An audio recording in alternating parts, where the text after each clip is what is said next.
2 ditët e fundit një lajm mori dhënë. Në Itali që bërë një padinë ndaj Altin Dumanit dhe për këtë reaguan mediat e pushtetit, mediat e 99-çave të paguara nga Arber Veliaj, vëllai i kryetarit të bashkisë që ndodhet në burgun e Durrësit me 13 akuza të rënda penale. Babai i një të akuzuari për shumë krime, i kapur dhe i zbërthyer jo vetëm në mesazhet e Sky ICC dhe Encrochat, por dhe nga dëshmitar për ngjarjet e rënda kriminale në Elbasan, një nga krerët e grupeve më të rrezikshme, shkoi dhe paditje Altin Dumanin i shkreu në Spakut se ishte prishur imazhi me një njoftim apo me kërkesën për të sekuestruar disa prona. Mediat ka krimit në sulmin ndaj Altin Dumanit. Në fakt Altin Dumani kishte hetuar të birin dhe përpara se të kërkohet gjilpëra në kasht, dihet se është thuajse e pamundur që Altin Dumani të ketë gabuar. Mediat u bën menjëherë partnere për t'i dhënë zë çka ndodhur në gjykatë në Itali, duke thënë se kjo është një çështje e madhe, se Altin Dumani ka bërë këtë apo atë. Në fakt paditësi pretendon se i është prishur imazhi nga Altin Dumani. Në vend që ndoshta do të duhej të sillej ndryshe.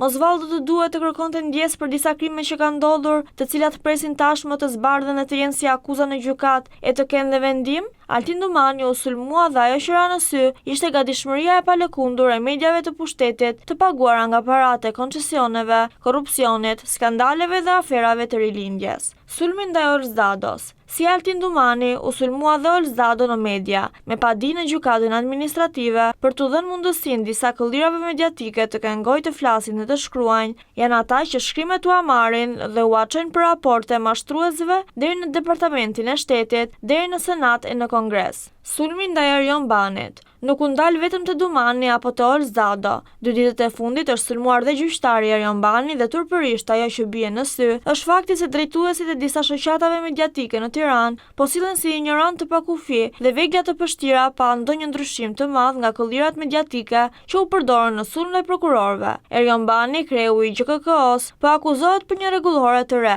Nuk shpiku rrotën, por theksoi se siç e ka GED1 dhe gjykata kushtetuese, ti nuk mund të hysh në gjykatë me telefon, jo vetëm gazetarët, por as avokatët, as prokurorët, as gjyqtarët. Është mas, sepse prej vitesh në gjykatën penale të Tiranës nuk hyn dot me telefon në dorë. Nuk lejohet në gjykatën penale të Tiranës apo në gjykata të tjera të hysh me telefon në dorë në sallën e gjyqit. Është ndaluar, dhe pse nuk duhet të jetë dhe në GKK? Se për atë që thonë se në gjykatën kushtetuese Erjon Veliaj fitoi se ishte seanca live, vendimin për ta transmetuar direkt e mori vetë gjykata. GKK është një gjykatë fakti, një gjykatë penale.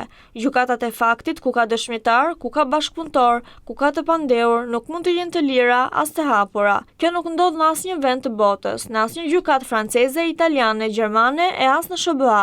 Gjykatat e faktit e gjykatat penale i zhvillojnë seancat me dyert të mbyllura, qytetarët mund të marrin pjesë, por jo duke mbajtur mjete komunikimi siç janë celularët. Prokurorët dhe gjyqtari sulmohen për llogaritë të Veliajt. Erjon Bani po sulmohet në mënyrë kriminale, por kryqëzohet nga të njëjtat media që kanë kryqëzuar Olzdadon. Është rastësishme?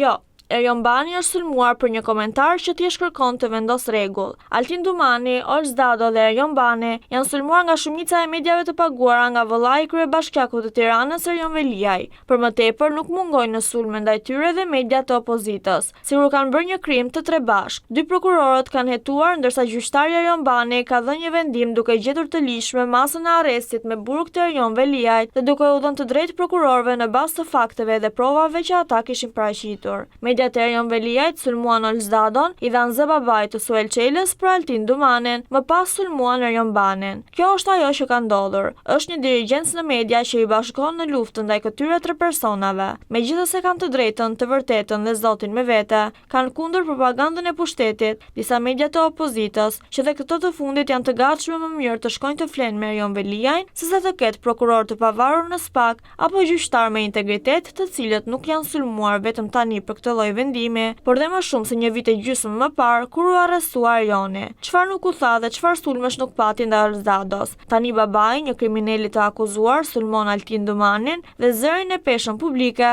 ja jep media e pushtetit, ato që janë paguar nga Erjon Veliaj dhe segmentet e opozitës. Në të njëjtën formë, në të 3 rastet, në të njëjtat media, është një përbashkët e madhe. Është prangosur Erjon Veliaj dhe tashmë mediat e dirigjuara prej tij, prej vëllait të tij, prej instrumenteve të pushtetit dhe segmenteve të opozitës opozitës janë të gatshme të bëjnë gjithçka, të bëjnë zëdhënësin e krimit, të bëjnë bashkëpunëtorin me personit me 13 akuza të rënda penale. Në vend që të mbështesin prokurorët për profesionalizmin e treguar, gjyqtarin për integritetin e treguar, vazhdojnë buçasjen, pëllasjen, duke tentuar të mbajnë peng Shqipërinë, duke mos dashur të luftohet krimi dhe korrupsioni, por duke u bërë zëdhënësit e krimit dhe korrupsionit. Në rastin e Erjon Banit, Altin Dumani dhe Olz Dados, zëdhënësit e korrupsionit bashkohen në një pikë. Janë mediat e pushtetit me paratë e aferave që kërkojnë hakmarrje për burgosin e Erjon Veliajt dhe lirimin e këtij të fundit se janë pjesë e zullumeve, skandaleve dhe pislëkut korruptiv që ka pushtuar Tiranën. Asgjë më shumë se kaq. Problemi nuk janë as Altin Dumani,